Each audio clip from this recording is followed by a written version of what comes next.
Viral kecelakaan antara pemotor dan mobil yang terekam oleh dashcam mobil.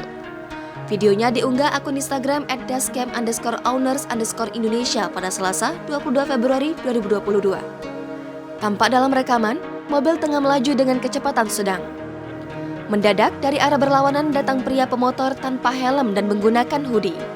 Pemotor tersebut mendadak berbelok di depan mobil, kecelakaan pun tak terhindarkan.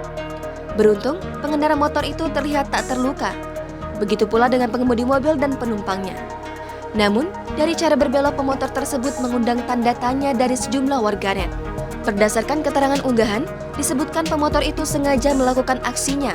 Warganet yang ramai menyebut di kolom komentar aksi pemotor itu diduga modus baru untuk meminta ganti rugi. Bahkan ada pula yang menyebut akting pelaku sangat mulus. Belum diketahui di mana dan siapa korban di dalam video. Termasuk belum ada konfirmasi langsung dari pihak kepolisian.